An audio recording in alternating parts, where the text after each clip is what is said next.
Assalamualaikum warahmatullahi wabarakatuh. Alhamdulillah kita bertemu lagi dalam bahagian ke-6 dan terakhir ulasan saya ke atas video asal Ustaz Azhar Idrus yang berjudul Bahaya Wahabi. Saya pun lega ia video terakhir. Okey, kali ini kita masuk kepada kenyataan Ustaz Azhar Idrus bahawa saya rasa lebih baik saya mainkan audio apa yang diperkatakan oleh beliau.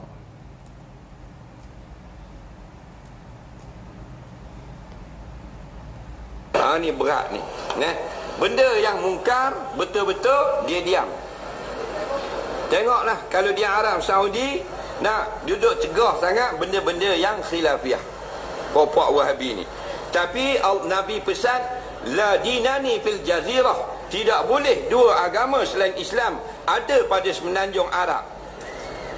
Mereka membenarkan musuh Islam nombor 1 Amerika mendirikan 5 pengkalan besar di dalam negara Arab Saudi, keliling tanah haram, di Riyadh, di Tehran. 5 sekarang ada kem terbesar tentera Amerika laknatullah, dengan kereta kebarnya, dengan peluru berpandunya. Dulu masa perang Iraq, Arab Saudi membenarkan 2 pengkalan peluru pandu daripada bumi Arab Saudi untuk membedil umat Islam Iraq. Nampak? Tak ada orang pun duk fatwa daripada ulama-ulama Wahabi kata benda ni haram. Padahal benda ni jelas satu kemungkaran yang sangat nyata. Jadi kita bukan nak kata sangat, ikutlah pandangan ulama-ulama, imam-imam mujtahid. Mereka lebih arif, lebih alim, dan mereka ini mencegah benda-benda yang mungkar, tidak takut kepada makhluk. Soalan seterusnya. Okey. Sudah pun dengar. Maaf saya terpaksa tutup video dan mainkan audio sahaja demi mengelak copyright strike. Sebelum saya ulas beberapa perkara untuk perhatian para penonton. Pertama, ini ialah video ulasan bahagian ke-6. Sesiapa yang belum tonton video bahagian pertama, kedua, ketiga, keempat, kelima, minta semak terlebih dahulu supaya boleh faham apa cerita daripada awal sehingga sekarang. Link bagi semua video tersebut, termasuk video asal Ustaz Azhar Idrus, ada dalam kotak description. Kedua, apabila berbicara tentang negara Saudi atau mana-mana negara lain, tidaklah bererti saya ini pro atau penjilat kepada negara itu. Tidak ada negara yang sempurna perlaksanaan Islamnya, termasuklah Malaysia. Cuma apabila kita ingin mengkritik, kritiklah secara adil. Juga jika berlaku kemungkaran di negara itu, tidaklah adil apabila terus disimpulkan bahawa kononnya para ulama dalam negara tersebut tidak menasihati pemerintahnya dalam hal ehwal agama atau tidak cuba mengelakkan kemungkaran itu. Perkara ini saya tekankan kerana saya dapati ada sebahagian orang yang begitu anti dengan pihak pemerintah dan ulama di Saudi sehingga mereka lupa kepada perintah Allah Subhanahu Wa Taala untuk berlaku adil sebagaimana dalam ayat ke-8 surah Al-Maidah. Ketiga, ada yang mendakwa saya ni sengaja menggunakan nama Ustaz Azhar Idrus dan ustaz-ustaz selebriti yang lain semata-mata untuk menaikkan jumlah view atau jumlah tontonan di saluran YouTube saya. Dakwaan ini saya jawab dari 2 sudut. Sudut pertama, saya tidak monetize saluran YouTube saya. Bererti saya tidak mendapat apa-apa pulangan atau wang ringgit atau US dollar daripada YouTube. Oleh itu, saya tak kisah berapa jumlah view, dan saya pun seingat saya tak pernah ajak orang untuk subscribe kepada saluran YouTube saya. Sebab view atau tidak, subscribe atau tidak, tiada beza bagi saya. Alang-alang tadi baru buka YouTube. Ayuh saya tunjukkan ya. Alang-alang tadi tu baru buka YouTube. Okey, saya tunjukkan. Okey, jadi ini okey, saluran YouTube saya. Nampak your channel Hafiz Firdaus bin Abdullah. Tu gambar saya. Okey. Alright. Di bawah sini saya ke tepi sikit supaya boleh nampak. Nampak tak? Earn money kan? Okey, saya klik di sini. Nampak? boleh apply. Ada beberapa cara untuk apply. Okey, tapi saya tak apply. Padahal kalau tengok bawah ini sudah pun mencapai requirements to apply. Okey, dari sudut subscriber sudah, dari sudut public watch hour sudah, dari sudut two-step verification sudah, dari sudut follow community guideline sudah, tetapi saya tidak apply langsung ya. Belum klik apply pun lagi. Jadi sememangnya saya tidak mengambil apa-apa pulangan daripada pihak YouTube. Okay? Ini saluran saya lah ni. Ini video-video saya. Video sekarang ni belum upload, jadi tidak ada di sini. Okay? Ini sebagai nak tunjuk bahawa saya, macam saya kata, memang saya buat ini semata-mata untuk berkongsi ilmu, menyampaikan ilmu dan membetulkan apa yang sudah tersebar di media sosial. Bukan untuk mendapat view yang lebih, bukan untuk mendapat jumlah subscribers yang lebih. Dari sudut kedua pula, saya sebut nama ustaz atau ustazah tertentu secara spesifik kerana mereka lah yang secara spesifik membuat kenyataan sekian-sekian sehingga perlu diberi ulasan atau react. Sebagai contoh, jika semata-mata topik Wahabi, maka ramai ustaz yang bercakap tentangnya secara umum. Dan kerana mereka inilah fahaman yang dikatakan sebagai Wahabi itu semakin subur di Malaysia. Kerana mereka ini jugalah yang asyik mengkritik Tauhid 3, maka silibus Tauhid 3 semakin mendapat perhatian. Maka saya pun ada membuat siri video menjelaskan tentang Wahabi, tetapi secara umum. Saya tak sebut nama ustaz. Saya ada siri himpunan atau playlist video tersebut. Link sekali lagi dalam kotak description. Namun apabila dikatakan Arab Saudi membenarkan peluru berpandu Amerika Syarikat membedil umat Islam Iraq, sementara ulama-ulama Wahabi tak seorang pun fatwa bahawa ia haram, hanya Ustaz Azhar Idrus seorang yang berkata sedemikian. Maka dalam video ulasan atau react, saya akan menyebut nama Ustaz Azhar Idrus secara khusus. Okey, moga faham perkara ni. Seterusnya, poin keempat, komen yang biasa saya dapat daripada video-video react atau ulasan sebelum ini ialah, kenapa tidak hubungi ustazah terbabit dan berbincanglah secara baik lagi tertutup? Kenapa terus buat video dan sebarkan di media sosial?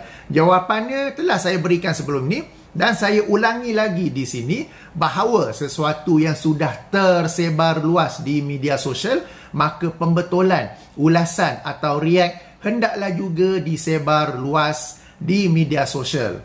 Sebagai contoh, video Ustaz Azhar Idrus yang saya sedang ulas ini, mana pergi ya? Sekejap. Okey, sudah ada 118,000 view. 118,000 view. Okey.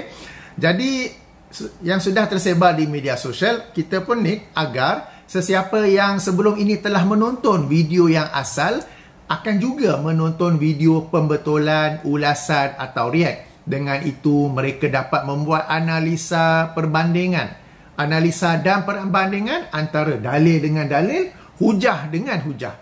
Jika dihubungi ustazah terbabit secara peribadi, maka perbincangan hanya berlaku secara tertutup, sementara apa yang tersebar di media sosial akan tetap tersebar di media sosial. Umat tidak akan tahu apa yang betul atau salah tentangnya. Kemungkinan ustazah terbabit akan membuat video baharu bagi membetulkan video yang lama secara lurus, direct to the point. Maksudnya tak ada pusing-pusing, sangat-sangatlah tipis ya. Kelima, saya ucapkan terima kasih kepada para menonton yang daripada video-video sebelum ini memberi komen sambil menjaga adab dan akhlak. Ayuh kita jadikan video-video ini sebagai perbincangan ilmiah, penambahan ilmu dan peningkatan kematangan dalam berinteraksi dengan ilmu dan bukan pula selainnya. Okey, mukadimah sudah ya. Baik, kita mulakan ulasan atau react ke atas apa yang diperkatakan oleh Ustaz Azhar Idrus. Ulasan pertama, beliau mengatakan bahawa musuh Islam nombor 1 ialah Amerika laknatullah. Bagi saya ini sesuatu yang subjektif. Sesiapa yang pernah pergi ke Amerika Syarikat atau cakna prihatin kepada keadaan di sana akan mengetahui bahawa agama Islam sedang berkembang pesat di sana. Sangat pesat ya. Dan umat Islam dibenarkan mengamalkan Islam dengan selesa. Baik aliran Salafi, Asy'ariyah, Maturidiyah, Sufi, Tabligh dan sebagainya. Mereka selesa di Amerika Syarikat. Bahkan mereka bebas berkuliah, menyampaikan ilmu. Antara yang masyhur di sana ialah Syekh Yasir Qadi dan juga Syekh Noman Ali Khan yang kita di Malaysia pun turut menonton kuliah-kuliah mereka. Pada waktu yang sama, kita juga maklum serangan yang dilancarkan oleh Amerika Syarikat ke atas beberapa negara Islam seperti Iraq dan Afghanistan sehingga ramai yang terkorban. Semuanya konon atas alasan membenteras pengganas atau teroris. Dan of course, tidak dilupakan sikap Amerika Syarikat yang membela Zionis Israel sehingga membela umat Islam di Palestin. Ringkasnya, memang ada dua sisi bagi Amerika Syarikat. Apa yang baik, saya katakan baik. Apa yang tidak baik, saya katakan tidak baik. Cuma saya tidak akan sebut Amerika sebagai laknatullah dan musuh nombor satu. Kerana bagaimana mungkin Allah melaknat Amerika Syarikat padahal Islam berkembang pesat di sana? Bagaimana mungkin Amerika Syarikat musuh nombor satu Islam? Sementara kita semua ni pakai iPhone atau Android untuk membaca Al-Quran, mengira waktu solat, melihat arah kiblat, menggunakan Google Maps untuk mencari masjid dan menggunakan YouTube untuk menonton kuliah agama. Sebagai contoh ya, sistem satelit Global Positioning System atau GPS yang kita gunakan di Google Maps dan Waze untuk mencari alamat kawan lama bagi menghubungkan silaturahim.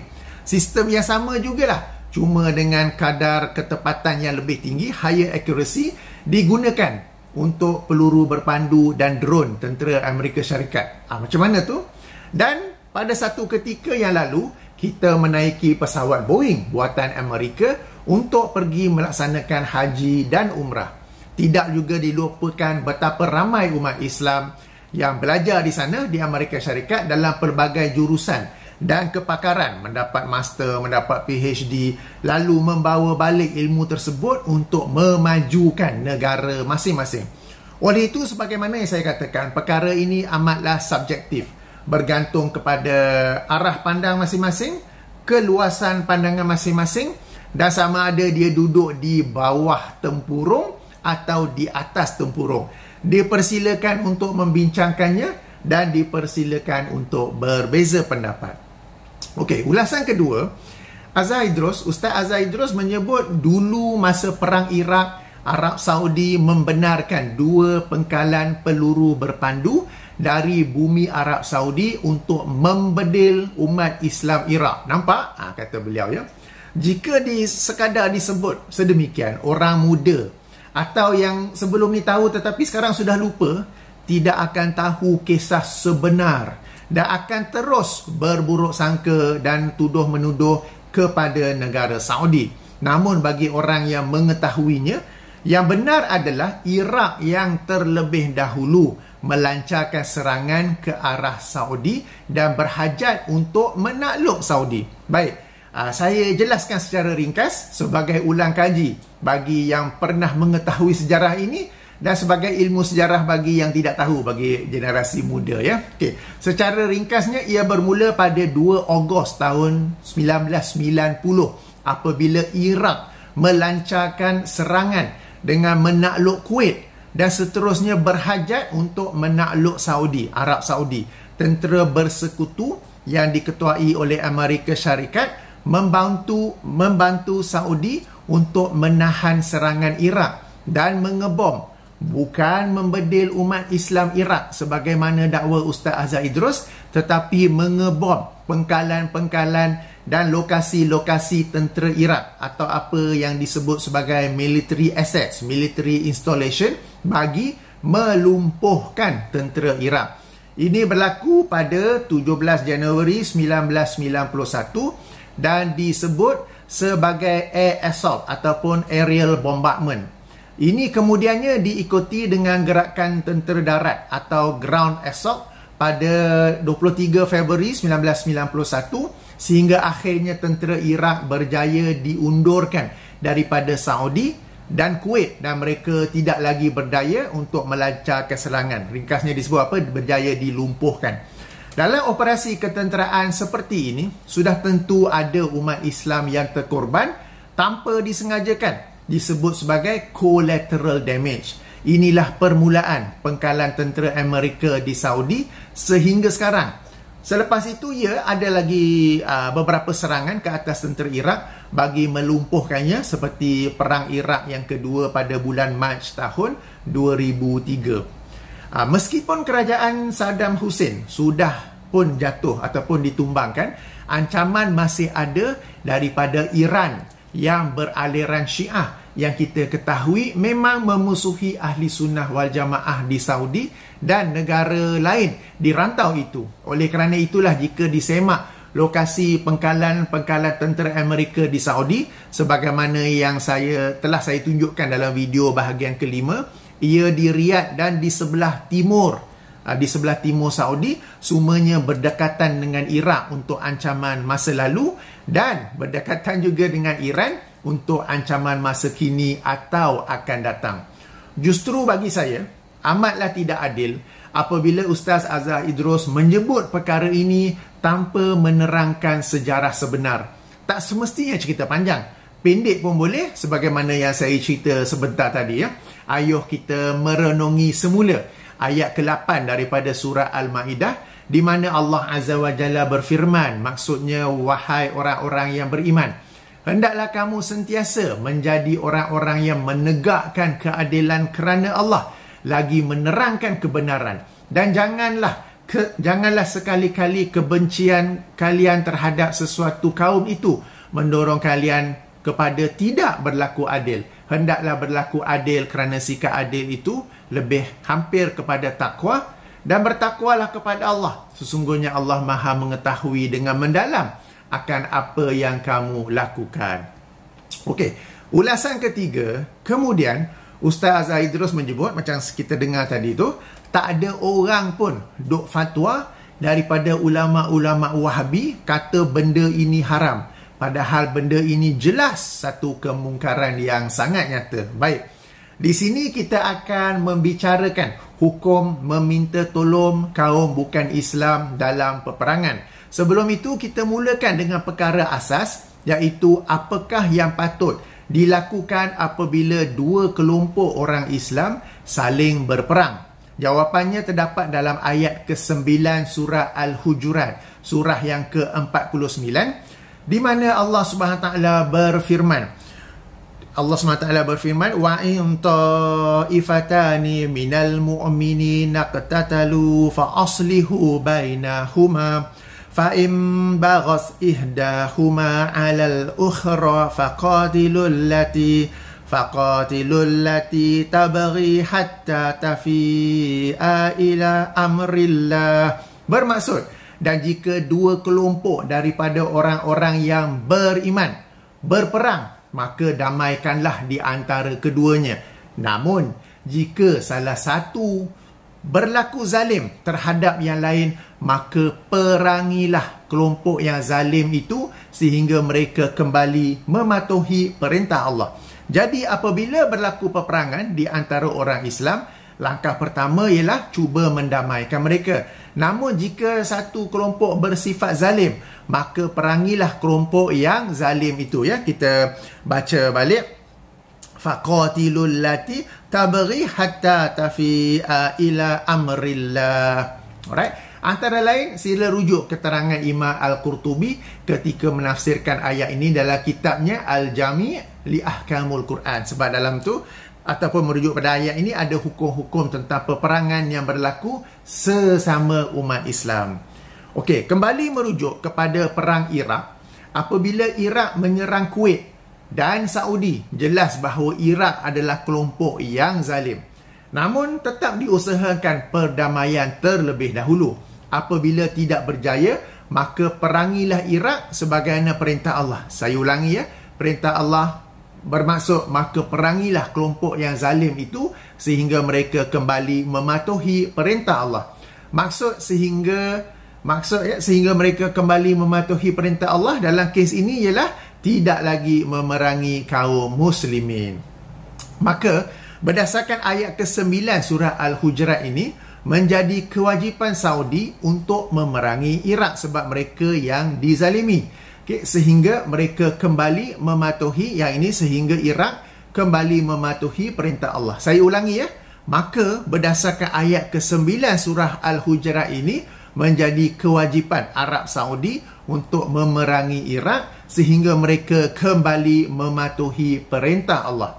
Namun, pada saat itu, bukan sekarang ni, tetapi pada tahun 1990, Iraq memiliki kekuatan ketenteraan yang tak silap saya keempat atau kelima terbesar di dunia. Sementara Saudi amatlah lemah kekuatan ketenteraan mereka. Pada waktu yang sama, negara-negara Islam yang lain juga tidak memiliki kekuatan ketenteraan yang mampu menandingi dan memerangi Iraq. Justru, bolehkah Saudi meminta pertolongan kaum bukan Islam? Dalam kes ini, Amerika Syarikat untuk membantunya menyerang Iraq. Jawapannya boleh, dan ia bukanlah haram sebagaimana dakwa Ustaz Azhar Idrus. Mesti ada yang terkejut kan? Baik, penjelasannya adalah seperti berikut. Para ulama rahimahumullah berbeza pendapat tentang hukum meminta pertolongan kaum bukan Islam dalam peperangan. Beza pendapat ini berlaku kerana terdapat dua dalil yang menatijahkan hukum yang berbeza. Dalil pertama menatijahkan hukum tidak boleh. Yang ini sebuah hadis yang dikeluarkan oleh Imam Muslim dalam sahihnya, hadis nombor 1817. Jika penomboran lain, hadis nombor 3388. Okey, jadi sebagaimana yang sudah ada di skrin saya sekarang ini, ialah kitab Sahih Muslim daripada perisian Maktabah Syamilah, Sahih Muslim. Okey, edisi tahqiq Muhammad Fuad Abdul Baqi, okey, Imam Muslim yang wafat tahun 261 Hijrah. Hadis nombor 1817. Baik, ayuh kita sama-sama membacanya. Kita di sini sekarang ini.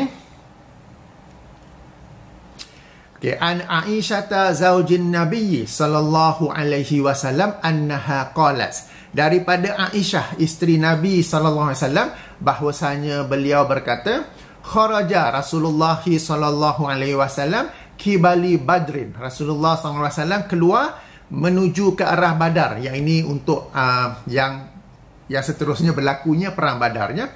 Falamma kana biharratil wabarati adrakahu rajulun.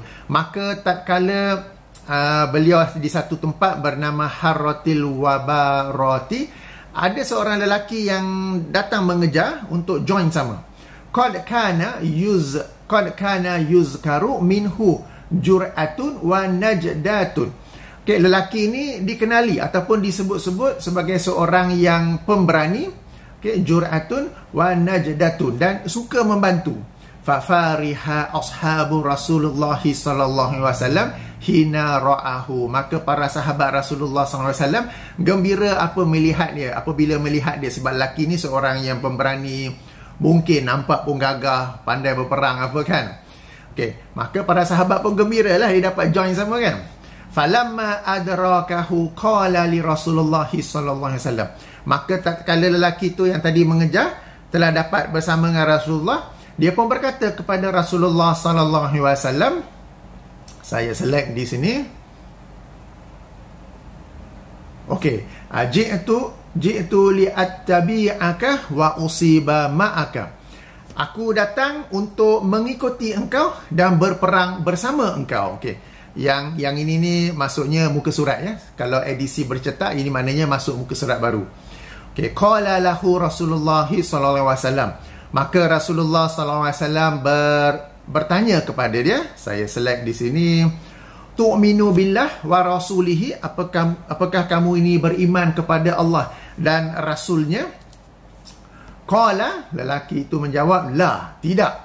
Qala, saya select perkara penting di sini, qala farji falan asta'ina bi musyrikin. Maka Rasulullah sallallahu alaihi wasallam bersabda kepadanya, kembalilah kerana kami tidak sekali-kali meminta tolong daripada orang musyrikin.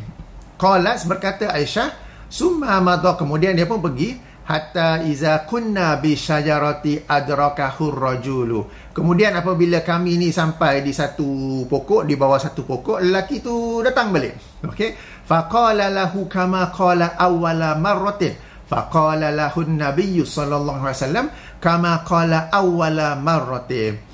Bila dia datang tu, dia berkata sebagaimana yang kali pertama tadi, dan Rasulullah pun sallallahu alaihi wasallam bertanya sebagaimana kali pertama tadi, dan dia masih lagi tidak beriman. Maka Rasulullah bersabda kepadanya, faraji falan asta'inah bi musyrikin. Baliklah kerana sesungguhnya kami tidak sekali-kali akan meminta pertolongan orang musyrikin.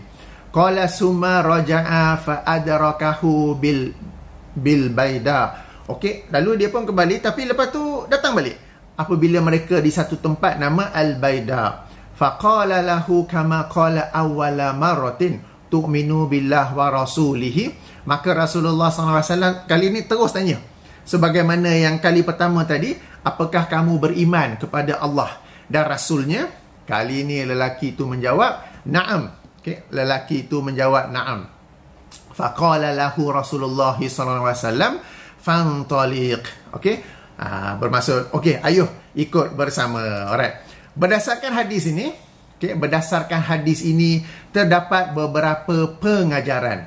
Pertama, bukti seseorang itu memeluk Islam ataupun sudah beriman tidak semestinya dengan ucapan dua kalimah syahadah. Ia boleh pelbagai asalkan cukup untuk difahami secara jelas bahawa dia telah beriman dan memeluk Islam.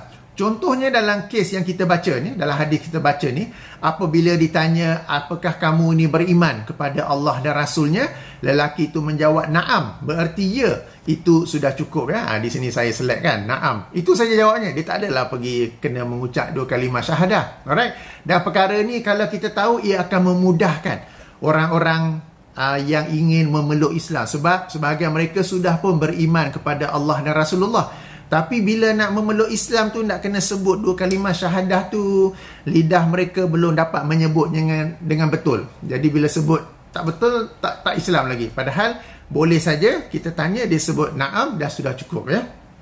Okey. Kedua, pengajaran kedua, hadis ini menjawab hujah para pencinta bid'ah yang mendoifkan hadis jariah dalam Sahih Muslim. Bagi para pencinta bid'ah ni, hadis yang selari dengan nafsu mereka, selari dengan ideologi mereka, mereka belasah sampaikan saja tanpa mengira darjat kekuatannya. Namun, jika hadis itu tidak selari seperti hadis jariah, mereka mendaifkannya meskipun hadis itu adalah Sahih Muslim. Bagi sesiapa yang tak familiar, tak faham apa maksud hadis jariah, ia hadis yang masyhur di mana Rasulullah SAW bertanya kepada seorang budak ataupun hamba perempuan, dia budak lagi, aina Allah, di mana Allah? Budak perempuan itu menjawab, Allah fis sama, Allah di langit. Kemudian Rasulullah bertanya, siapakah aku? Budak perempuan itu menjawab, engkau adalah Rasul Allah. Maka Rasulullah bersabda kepada budak perempuan itu, tuannya itu, bebaskanlah dia kerana dia seorang mukminat, seorang wanita yang beriman. Demikian hadis Sahih Muslim dah. Tetapi bagi para pencinta bid'ah, mereka berhujah, mereka berkata, jika hendak diketahui keislaman seseorang, maka hendaklah melalui dua kalimah syahadah, bukan bertanya di mana Allah. Mereka, para pencinta bid'ah, menyangka bukti keislaman seseorang hanyalah melalui dua kalimah syahadah, padahal tidak semestinya demikian, dan hadis yang kita sedang baca sekarang ini menjadi dalilnya. Kejap, suara dah nak hilang.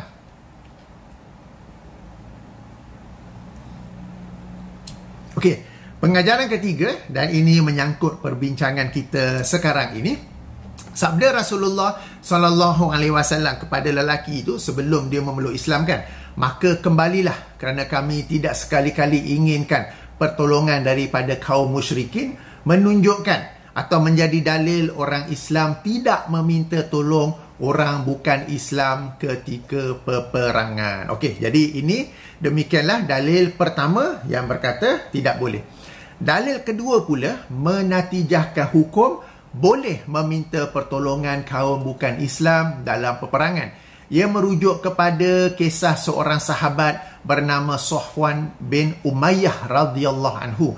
Ia berdasarkan sebuah hadis yang dikeluarkan oleh Imam Malik dalam Al-Muwatta'nya. Alright.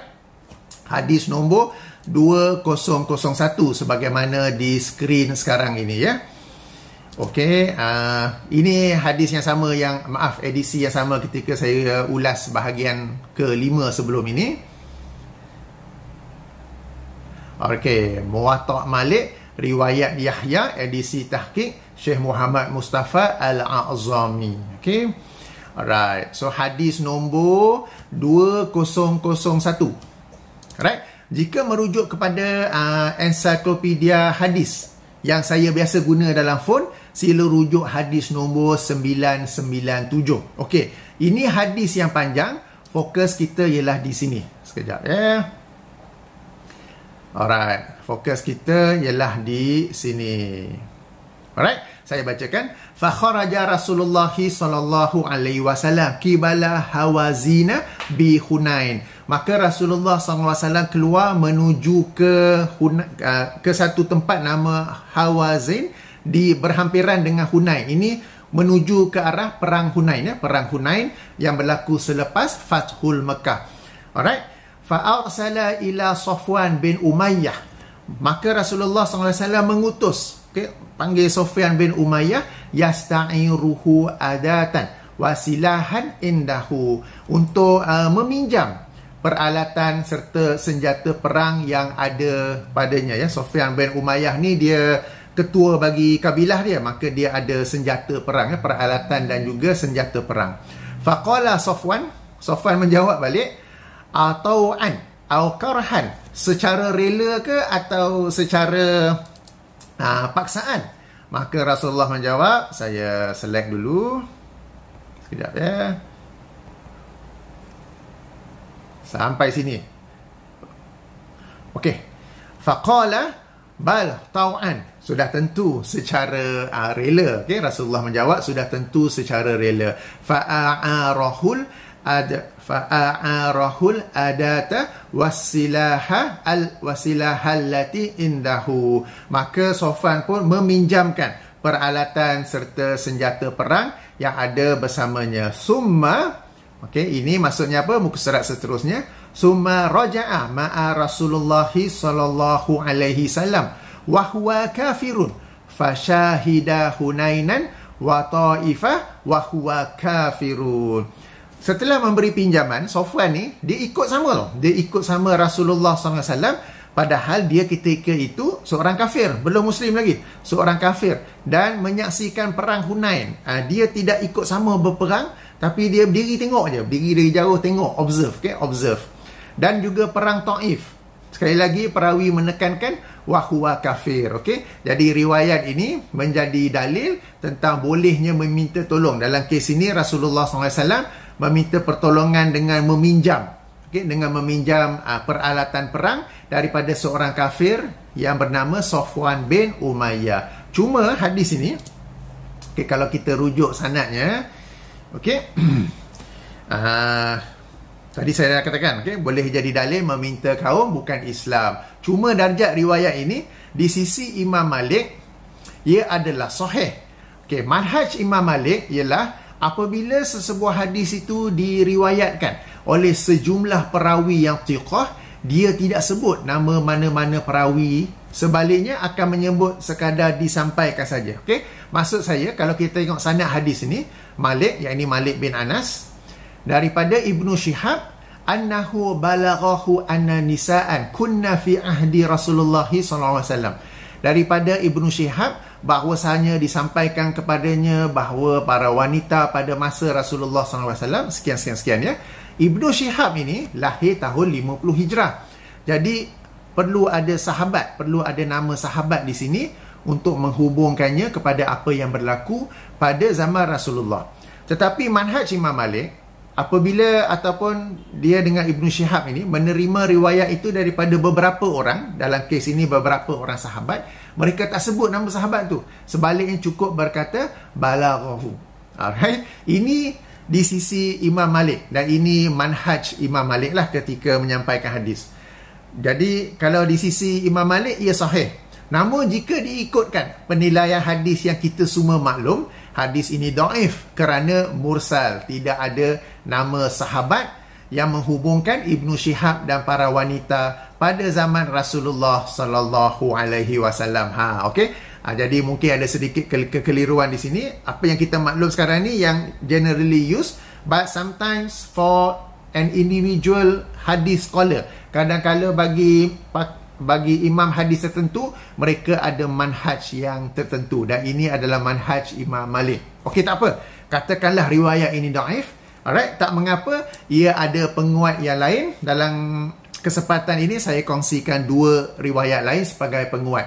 Penguat pertama ialah apa yang dikeluarkan oleh Imam Abu Daud dalam sunannya, hadis nombor 3093, atau penomboran lain hadis nombor 3563. Okey, di skrin anda sekarang ini kitab Sunan Abu Daud. Alright, kitab Sunan Abu Daud oleh Imam Abu Daud Al-Sijistani yang wafat tahun 275 Hijrah, ditahqiq oleh Syekh Muhammad Muhyiddin Abdul Hamid. Sila rujuk hadis nombor 3563. Okey. Daripada beberapa manusia daripada ahli keluarga Abdullah bin Safwan. Abdullah bin Safwan ini ialah anak kepada Safwan bin Umayyah. Bahawasanya Rasulullah SAW bersabda.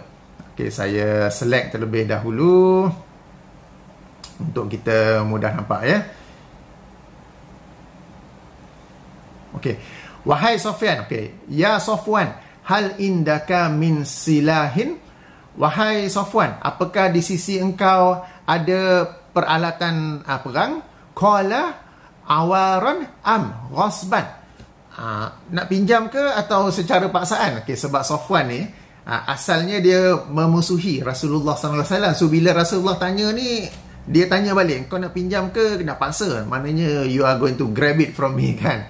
Qala, Rasulullah menjawab, la bal awaran, tak, sebenarnya bahkan untuk dipinjam. Fa'arahu ma baina salasina ilal arba'ina dir'an. Maka dipinjamkan sekitar 30 hingga 40 dir'an. Dir'an ni baju besi. Okey, Rasulullah SAW dan para sahabat dulu apabila berperang, mereka pakai baju besi. Mereka berperang iman yang tinggi, bertawakal kepada Allah, tetapi tetap pakai baju besi. Hanya kisah-kisah wali-wali saja yang tak payah pakai baju besi apa semua tu kan. Okey, wa ghaza Rasulullah SAW Hunain. Maka Rasulullah pun SAW meneruskan untuk perang Hunain. Falamma, okay, kita di sini sekarang ni, falamma huzimal musyrikun, maka tak kala telah pun kalah kaum musyrikun, jumi'at duru'u Safwana fafaqada minha adra'an. Okey, bila perang telah pun selesai, kaum musyrikin telah pun dikalahkan, dihimpun. Okey, dihimpun baju besi Safwan yang dipinjam daripada Safwan. Lalu didapati ada yang hilang daripadanya beberapa baju besi. Faqala Rasulullah SAW li Safwan. Maka Rasulullah SAW bertanya ataupun berkata kepada Safwan. Okey, kita di sini. Inna qad faqadna min adra'ika adra'an fahal naghramu laka. Sesungguhnya kami telah kehilangan beberapa daripada baju besi yang dipinjam pada engkau tu. Maka apakah patut kami menggantikannya untuk engkau? Safwan menjawab. Okey, kita di sini. Qala la ya Rasulullah li'anna fi qalbi al-yawma ma lam yakun yawma izin. Safwan menjawab, tak payah wahai Rasulullah, kerana sesungguhnya dalam hatiku pada hari ini terdapat apa yang sebelum ini berbeza pada hari yang lain. Okay? Hari setelah dia menyaksikan perang Hunain tu, hati dia telah berbeza berbanding sebelum itu. Okay? Sebelum itu macam saya kata, beliau memusuhi Rasulullah sallallahu alaihi wasallam. Okay. poin yang saya nak bawa di sini sebelum bawa tentang hukum tu, kita tengok ya bagaimana peperangan boleh menukar hati seseorang. Baik, sedikit tentang Safwan bin Umayyah ni. Dalam kitab-kitab sirah diriwayatkan bahawa asalnya ketika Rasulullah sallallahu alaihi wasallam memulakan dakwah di Mekah, Safwan bin Umayyah bersikap neutral. Beriman tidak, menentang pun tidak. Namun apabila ayah dan datuknya terbunuh dalam perang Badar, dia mula memusuhi dan membenci Rasulullah sallallahu alaihi wasallam sehinggalah ke saat ini, saat yang sebelum perang Hunain ni kan. Okey, yang ini sejurus sebelum perang Hunain. Sebab itulah apabila diminta untuk dipinjam peralatan dan senjata perang, dia bertanya secara rela atau terpaksa nak pinjam ke terpaksa bagi ni. Bimbang Rasulullah akan memerangi dia untuk mendapatkan peralatan dan senjata perang. Namun setelah melihat keadilan Rasulullah dan tentera umat Islam berperang di Hunain, dia terus bertukar hati. Tidaklah diriwayatkan, atau setahu saya, tidaklah diriwayatkan secara terperinci apa dan bagaimana, tetapi dengan melihat cara Rasulullah dan umat Islam berperang, ia telah berjaya menukar hati Safwan bin Umayyah. Hadis ini, kisah ini menjadi teladan kepada kita para pencinta sunnah apabila kita mengkritik para pencinta bid'ah dan khurafat. Jika kita melakukannya dengan adil dan ilmiah, kita akan memenangi hati orang-orang yang kita kritik dan yang menonton, sehingga akhirnya mereka akan condong kepada sunnah sekalipun pada awalnya mereka memusuhinya. Sebagaimana dalam kisah ni, Safwan pada mulanya memusuhi Rasulullah, tapi bila tengok perang tu mungkinlah ada cara berperang yang sangat adil, tidak menzalimi apa gitu, terus beliau bertukar hati ya. Sudah tentu dalam kes kita ni janganlah harap ia berlaku serta-merta, tetapi bertahap-tahap. Okey, lanjutan hadis ini berkata Abu Daud, yang ini Imam Abu Daud As-Sijistani itu sendiri, wa kana a'arahu qabla an yuslima summa aslamu. Berkata Imam Abu Daud, dia Safwan memberi pinjaman itu sebelum dia memeluk Islam, kemudian barulah dia memeluk Islam. Ini hadis penguat yang pertama. Darjatnya, sebab dia ada riwayat kedua dengan sanad berbeza, dinilai sahih oleh Syekh Al-Albani, setepatnya sahih li ghairihi dinilai hasan oleh Syekh Syu'aib Arnaud. Okey, dan rakan-rakannya setepatnya hasan li ghairihi dalam semakan mereka, semakan Syekh Syu'aib Arnaud dan rakan-rakan ke atas Sunan Abu Daud. Okey, ini riwayat penguat yang pertama. Baik, riwayat penguat yang kedua.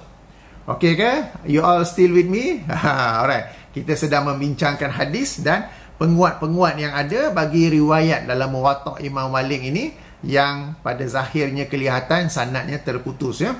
Okey, penguat kedua ialah hadis yang dikeluarkan oleh Imam At-Tirmizi dalam sunannya hadis nombor 666, atau penomboran lain hadis nombor 602. Baik, Sunan Tirmizi di depan kita sekarang ini. Okey, Sunan At-Tirmizi, susunan Imam Abu Isa At-Tirmizi, wafat tahun 279 Hijrah, edisi tahqiq Ahmad Muhammad Syakir dan juga rakan-rakannya ya. Hadis nombor 666 daripada Safwan bin Umayyah itu sendiri. Beliau berkata, "A'tani Rasulullah sallallahu alaihi wasallam yauma Hunain wa innahu la abghadul khalqi ilayya." Okey, Rasulullah sallallahu alaihi wasallam memberi kepada aku pada hari Yauma Hunain ni, pada hari perang Hunain, yang ini memberi sebahagian daripada harta rampasan perang.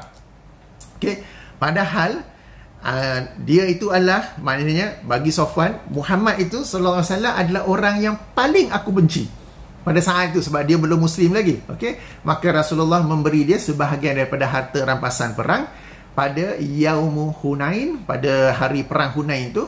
Wa innahu la abghadul khalqi ilayya, padahal dia itu orang yang paling aku benci.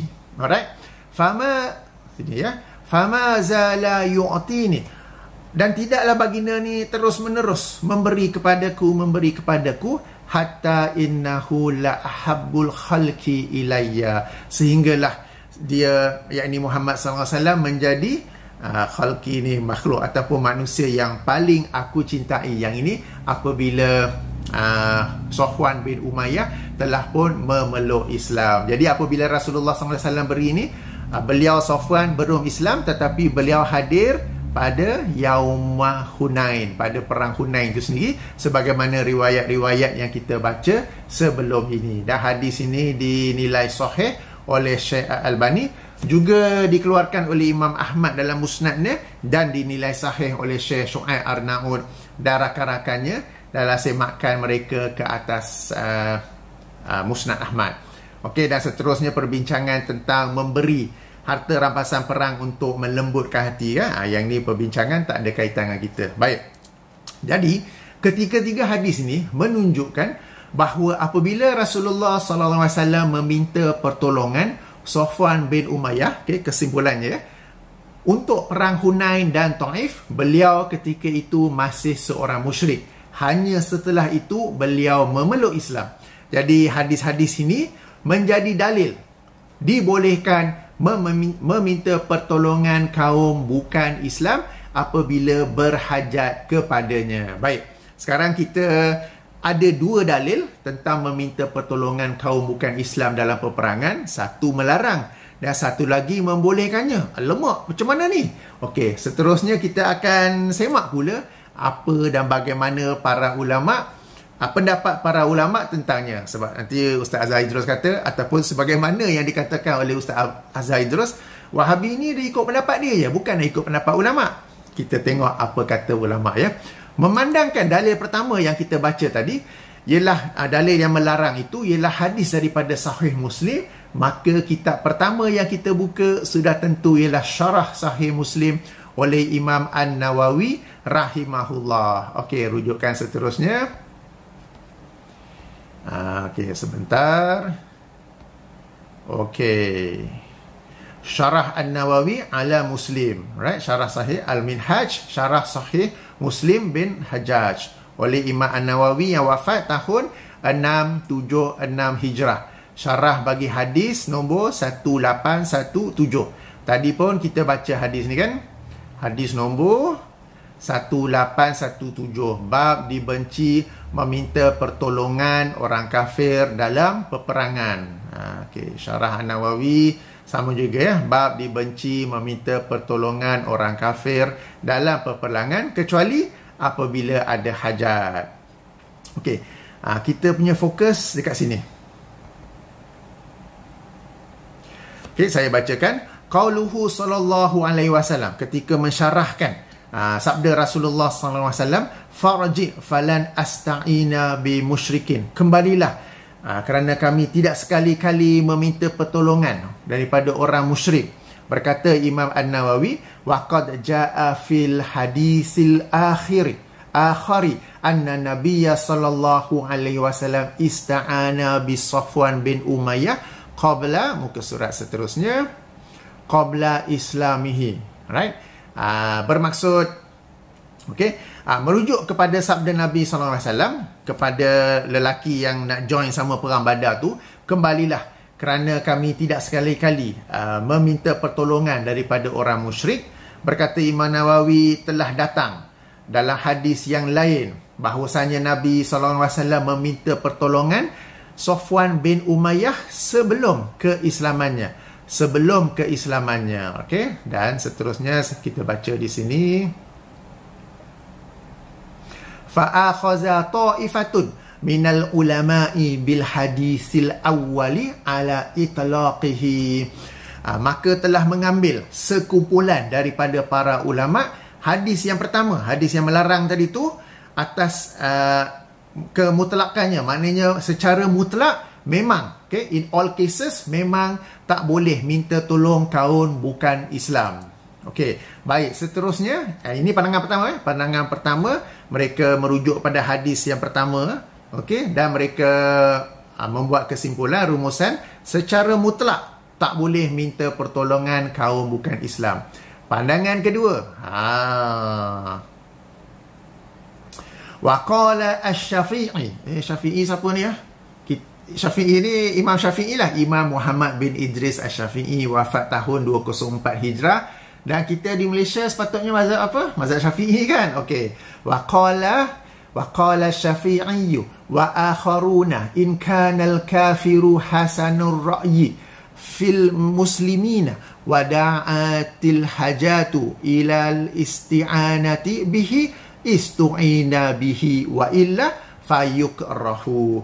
Dan telah berpendapat Imam Asy-Syafi'i dan ulama-ulama selainnya, jika orang kafir itu memiliki pandangan yang baik terhadap kaum ataupun terhadap umat Islam dan diperlukan hajat, ada satu hajat, ada satu keperluan, ada satu kepentingan untuk meminta pertolongan mereka, maka dibolehkan meminta pertolongan. Wa illa fayukrahu. Kalau tak ada hajat dan kalau mereka kaum kafir ni tidak memiliki pandangan yang baik, ini ringkasnya bukanlah memusuhi umat Islam, maka ia dibenci. Wa illa fayukrahu. Seterusnya di sini, wa hamalal haditsaini ala hazaini halain. Okey, saya baca balik. Wa hamalal haditsaini ala hazainil halain. Dan diambil kedua-dua hadis yang kita baca tadi, hadis yang membolehkan, hadis yang melarang, atas dua hal yang berbeza. Maknanya hadis yang melarang tu ialah tak ada hajat, tak ada keperluan, jadi tak payah minta tolong orang musyrik.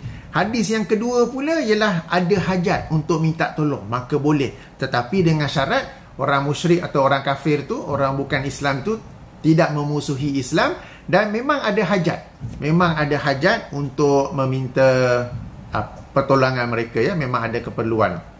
Seterusnya kita di sini. Okey, seterusnya wa iza hadaral kafiru bil izni. Okey, apabila hadir orang kafir dengan izin, maknanya dengan izin pemerintah. Okey, yang ini, okey, kes pertama kita bincang tadi ialah umat Islam minta tolong orang kafir. Kes kedua, orang kafir sendiri nak hadir. Mereka sendiri pilih untuk hadir. Okey, rudhiha lahu wala yushamu lahu. Setelah habis perang, diberi upah ataupun ganjaran seadanya dan tidaklah ditetapkan pembahagian tertentu. Dan ini merupakan mazhab Malik, mazhab Malik, Asy-Syafi'i dan Abu Hanifah wal jumhur. Wa qala Az-Zuhri wal Auza'i yushamu lahu wallahu alam. Berbeza pandangan Imam Az-Zuhri dan Imam Al-Auza'i, mereka berpendapat ditetapkan pembahagian kepada orang kafir yang turut serta dalam peperangan. Okey, jadi dua kes yang berbeza. Yang seterusnya ni tak ada kaitan dengan kita lagi dah. Okey, baik, saya cuba ringkaskan ya. Dalam syarahan Imam An-Nawawi ni, beliau menerangkan ada dua kes yang berbeza. Kes pertama merujuk kepada umat Islam meminta pertolongan kaum bukan Islam, di mana terdapat dua pendapat di kalangan para ulama. Pendapat pertama ialah secara mutlak tidak boleh meminta pertolongan kaum bukan Islam. Pendapat kedua, boleh meminta pertolongan kaum bukan Islam dengan syarat mereka itu tidak memusuhi Islam dan ada hajat ataupun keperluan. Kes kedua ialah kaum bukan Islam yang dengan pilihan mereka sendiri ingin berperang bersama umat Islam dan ia diizinkan oleh pemerintah. Imam An-Nawawi rahimahullah tidak menerangkan dalam perkara ini ada khilaf atau tidak, bererti ia sememangnya dibolehkan. Namun tentang pemberian upah atau harta rampasan selepas peperangan ada dua pendapat. Pendapat pertama, yang ini jumhur, diberikan sekadar ada ataupun sekadar budi bicara pemimpin ataupun panglima perang. Pendapat kedua ialah ditetapkan pembahagian yang tertentu. Okey, baik. Merujuk kepada perang Iraq tahun 90-an tu, saya tak pasti sama ada pemerintah Saudi yang meminta pertolongan Amerika Syarikat dan tentera bersekutu untuk memerangi Iraq, atau tentera sekutu yang diketuai oleh Amerika Syarikat yang menawarkan diri untuk memerangi Iraq lalu kemudian diizinkan oleh pemerintah Saudi. Jika kes pertama, ia dibolehkan kerana memang ada hajat meminta pertolongan daripada Amerika Syarikat dan tentera bersekutu disebabkan kekuatan tentera Iraq saat itu berbanding Saudi. Saudi tak boleh compare langsung lah. Okay, jika kes kedua, maka ia adalah hak, ya, ataupun sukati dia lah nak bagi izin, okey, oleh pemerintah Saudi untuk mengizinkan keinginan Amerika Syarikat dan tentera bersekutu untuk turut serta disebabkan kekuatan ketenteraan yang mereka ada, Amerika Syarikat dan tentera bersekutunya.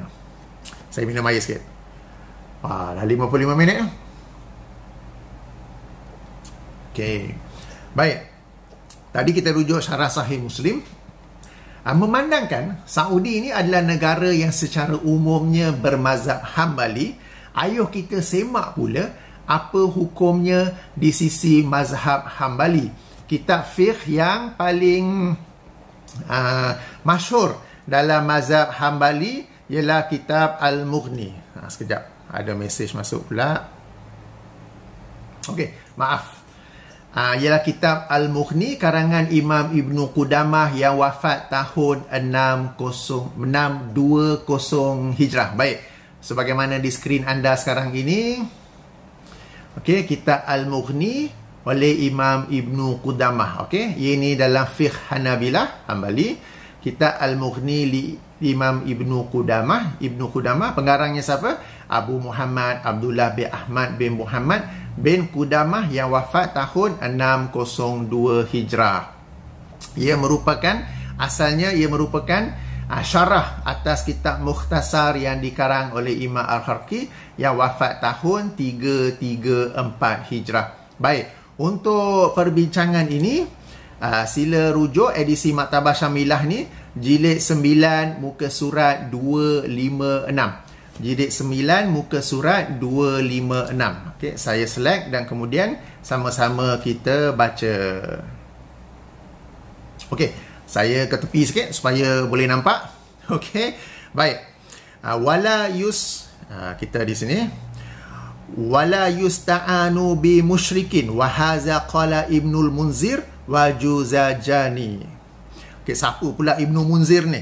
Ibnu Munzir ni nama penuhnya ialah Imam Abu Bakar Muhammad bin Ibrahim bin Munzir Al-Naisaburi yang wafat tahun 318 Hijrah, dan beliau ini seorang mujtahid mutlak.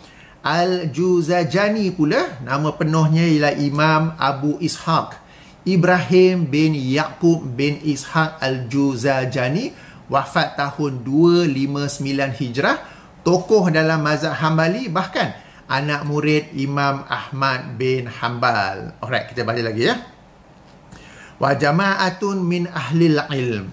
Bermaksud tidak dibolehkan meminta pertolongan orang musyrikin, dan inilah pendapat Imam Ibnu Munzir dan Al-Jawjazani dan sekumpulan daripada ahli ilmu. Seterusnya, wa an Ahmad kita di sini ya. Wa an Ahmad ma yadullu ala jawazil isti'ana bihi, dan daripada Ahmad apa yang menunjukkan ke atas dibolehkan meminta pertolongan. Jadi dari yang diriwayatkan daripada Imam Ahmad bin Hanbal yang wafat tahun 241 Hijrah ialah dibolehkan meminta pertolongan kaum musyrikin. Seterusnya, kita di sini wa kalamul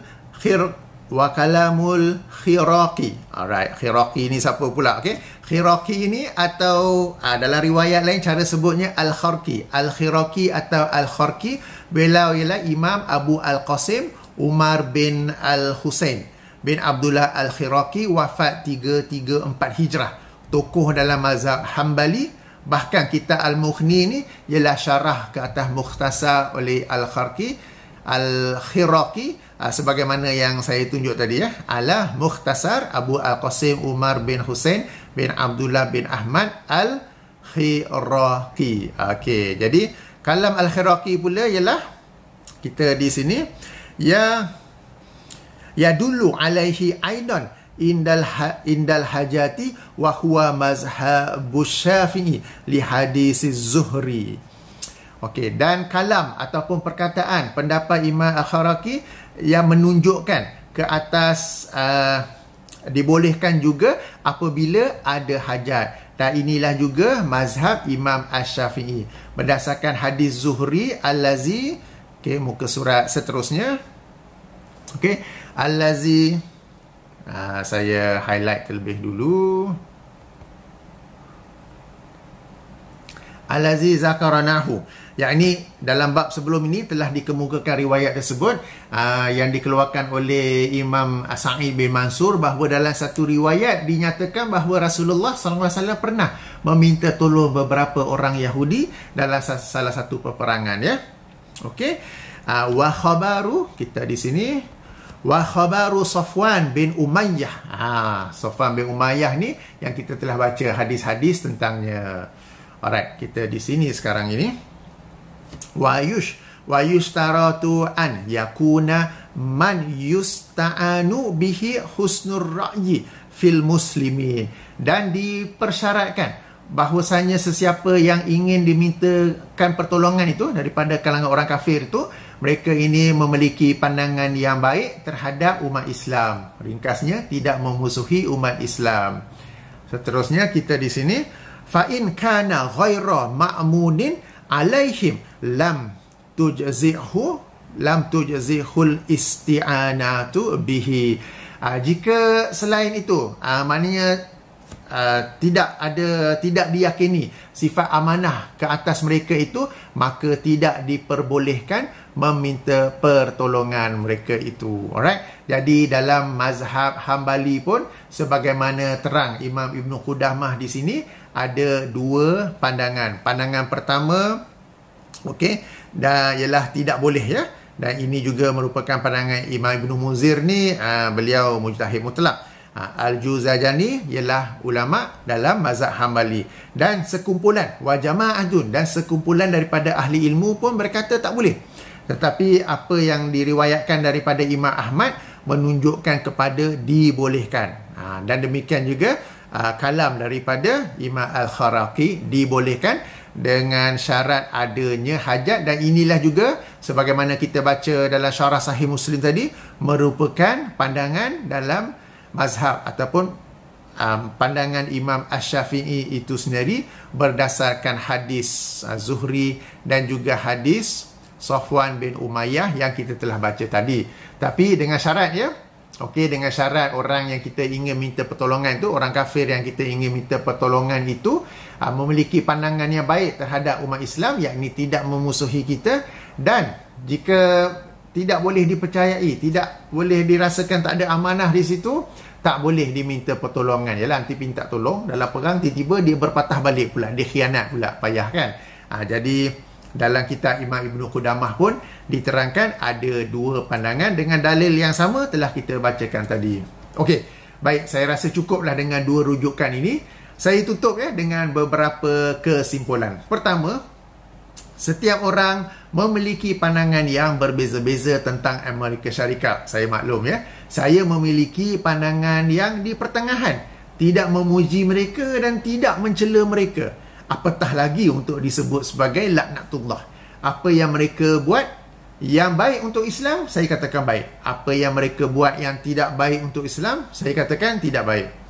Kedua, kesimpulan kedua, Ustaz Azra Idrus telah berlaku tidak adil apabila membicarakan perang Iraq seolah-olah Arab Saudi yang sengaja mengizinkan Amerika Syarikat membedil umat Islam di Iraq. Saya sekali lagi mengajak diri saya sendiri dan para penonton sekalian untuk sentiasa berlaku adil meskipun kepada kelompok yang tidak kita persetujui.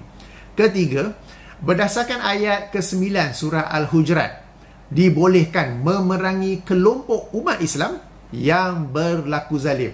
Dalam kes ini, tentera Iraq di bawah pimpinan Saddam Hussein yang terlebih dahulu menyerang dan menakluk Kuwait, lalu kemudian berhajat untuk menyerang dan menakluk Saudi. Keempat, para ulama berbeza pendapat tentang hukum meminta pertolongan kaum bukan Islam di dalam peperangan. Pendapat pertama berkata tidak boleh secara mutlak. Pendapat kedua berkata boleh dengan syarat kaum bukan Islam itu adalah amanah dan memiliki pandangan yang positif terhadap umat Islam. Ringkasnya, tidak memusuhi Islam. Sebab pandangan positif kalau kita rujuk kepada kes Safwan bin Umayyah tadi tu, beliau ada sedikit permusuhan dengan Rasulullah kan, sallallahu alaihi wasallam. Tapi dia tak adalah sampai hendak mengkhianat ke apa. Dan Rasulullah lihat beliau ni seorang yang memiliki pandangan yang neutral ke apa, lalu baginda meminjam peralatan daripada beliau dan bawa sama dalam perang untuk menyaksikan saja ya. Syarat kedua ialah memang diperlukan atau dihajatkan bantuan kaum bukan Islam tersebut. Kelima, jika kaum bukan Islam yang menawarkan diri untuk membantu umat Islam dalam peperangan, ia dibolehkan dengan izin pemerintah. Para ulama cuma berbeza pendapat tentang pembahagian upah selepas peperangan. Adakah seadanya atau ditentukan pembahagiannya. Keenam, para ulama Saudi yang ketika itu tahun 90-an diketuai oleh muftinya Syekh Abdul Aziz bin Baz rahimahullah sedia mengetahui dalil dan beza pendapat dalam isu ini. Jika mereka membolehkan atas sebab menghajatkan pertolongan Amerika Syarikat dan tentera bersekutu, atau mengizinkan atas sebab keinginan Amerika Syarikat dan bersekutu, maka mereka memiliki dalil dan hujah di sebaliknya. Sebagaimana kita telah review tadi, kita hanya buka dua kitab ya. Kalau buka kitab-kitab lain pun yang sekadar saya tengok, memang dikemukakan dua pendapat, memang dalil yang sama. Yang kata tak boleh berdasarkan hadis Sahih Muslim tu, sebelum perang Badar, yang berkata boleh, riwayat utama yang menjadi dalil ialah kisah Safwan bin Umayyah yang bila dihimpun semuanya dapat dijadikan satu dalil yang sahih ya. Okey, isu ini melibatkan keselamatan negara mereka, orang Saudi, okey, dan keselamatan dua kota suci umat Islam. Maka merekalah para ulama Saudi, pemerintah Saudi, mufti mereka yang paling tahu situasi sebenar. Maka biarlah mereka yang membuat keputusan atau fatwa. Apabila Ustaz Azhar Idrus berkata tak ada orang pun daripada ulama-ulama Wahabi yang berkata benda ini haram, padahal benda ini jelas satu kemungkaran yang sangat nyata, ia membuktikan bahawa Azhar Idrus lah yang sebenarnya dalam isu ini.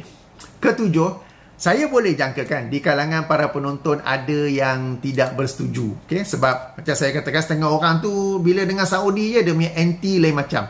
Kena pula Saudi dengan Amerika kan. Tak apa. Dipersilakan untuk tidak bersetuju. Saya berhujah dari sudut dalil dan hukum agama.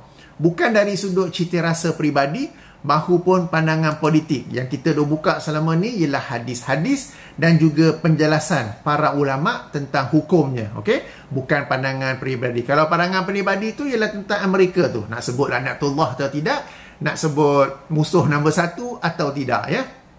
Akan tetapi ketahuilah, dengan apa yang diputuskan tahun 90-an dulu, umat Islam Malaysia berpuluh-puluh ribu setiap tahun. Saya ulangi, berpuluh-puluh ribu setiap tahun dapat melaksanakan haji dan umrah dengan selesa sehingga hari ini. Negara Saudi, khasnya dua kota suci Mekah dan Madinah, tetap dalam keadaan aman sehingga hari ini. Ini kerana apa yang diputuskan tahun 90-an itu. Saya ulangi, Mekah dan Madinah tetap dalam suasana aman dengan izin Allah Azza wa Jalla. Baik, saya rasa dengan 6 siri ini atau 6 bahagian video ini video bahagian ke-6, saya telah melaksanakan tanggungjawab saya membela umat Islam yang dizalimi dengan tuduhan Wahabi. Saya ulangi, ketahuilah bahawa tuduhan Wahabi hanyalah alasan untuk menutup kejahilan diri yang menuduh itu. Apa yang dituduh sebagai Wahabi ada dalil dan hujah di sebaliknya. Apa yang dikatakan sebagai pendapat Wahabi tak semestinya betul.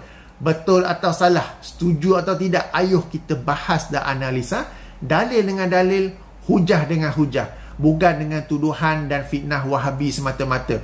Bukan dengan tuduhan tak ikut ulama apa semua tu. Padahal kita buka Syarah Sahih Muslim, telah dikemukakan pandangan ulama. Kita buka kitab Imam Ibn Qudamah Al-Mughni, telah dikemukakan pandangan ulama. Siapa yang sebenarnya tak ikut ulama kan? Siapa yang dengan mudah membuat tuduhan, membuat fitnah semata-mata ya. Okey, sudah pun panjang video ini. Saya tutup dengan subhanakallahumma wa bihamdika Asyhadu an la ilaha illa anta astaghfiruka wa atubu ilaika. Assalamualaikum warahmatullahi wabarakatuh.